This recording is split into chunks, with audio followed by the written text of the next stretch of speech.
Hello, I am Brad Zwilling, the VP of Data Analysis for Farm Business Farm Management, and we're going to talk about 2021 Illinois incomes on FBFM farms. In 2021, accrual net farm income increased 80%, going from $240,000 in 2020 to $433,000 in 2021. That's a 5-year average of $185,000 over that period of time. Even with this increase, we saw crop inputs increase over $20 an acre, with primarily being fertilizer cost and pesticide cost. Also, we saw over $10 an acre increase in power and equipment cost, as well as insurance, with the majority of the insurance increase being crop insurance due to higher yield and prices. Also, we had economic land charges increase over $20 an acre. With this increased net farm income, we also had over 140% increase in capital purchases, or $66,000 from 2020. 2021, majority of that income came from average crop returns, which increased over $200 an acre, going from $861 per acre in 2020 to 2021's increase of $1,064 per acre, or a 24% increase. This was primarily due to increasing yields, with corn yield going up $10 or 10 bushel per acre, and soybean going up 6 bushels an acre. Also, we saw new crop corn and wheat prices go up over $1 per bushel, and soybeans over $2.40 per bushel. The largest incomes were in the southern part of the state, while the lowest was in the central part of the state. The incomes were the highest in the southern part of the state due to corn yields being over 25 bushels the acre more than in 2020.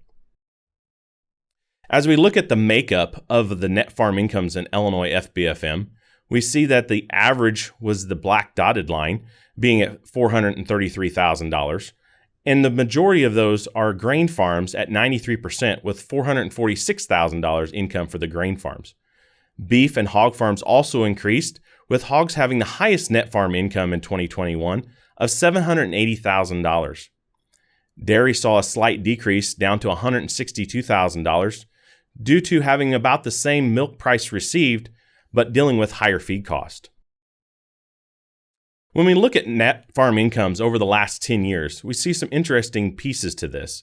In 2021, we had the highest net farm incomes, followed by 2012, whose net farm income was just a little under $300,000. When you take 2012 and 2020 and 2021 out of that average, that income is about $16,000. So as you can see, without those high years, we had a lower income.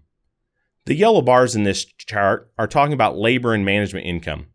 Labor and management income is determined by taking the net farm income minus an interest charge on your equity, and that leaves what's left to pay for a farmer's labor and management to run the farming operation. As you can see in this chart, there's a few years that had below zero return to labor and management income, so the farmer wasn't getting a return to those skills and labor that they provided for that farming operation.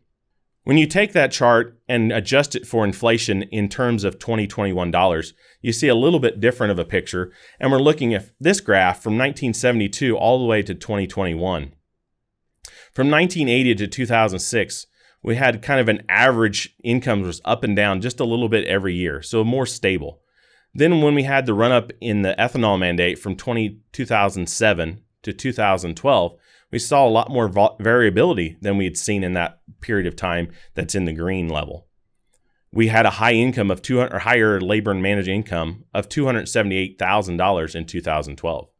Then after 2012, incomes decreased quite a bit, all the way down to the lowest level in any of the years at negative $75,979 in 2015, and then all the way up to the highest level in 2021 of $374,403. You can almost shade this area in a little bit of red area with all the different variability and volatility we've seen since 2012. I'm Brad Zwilling, and I hope you enjoyed this discussion on Illinois farm business farm management income levels for 2021. Thank you.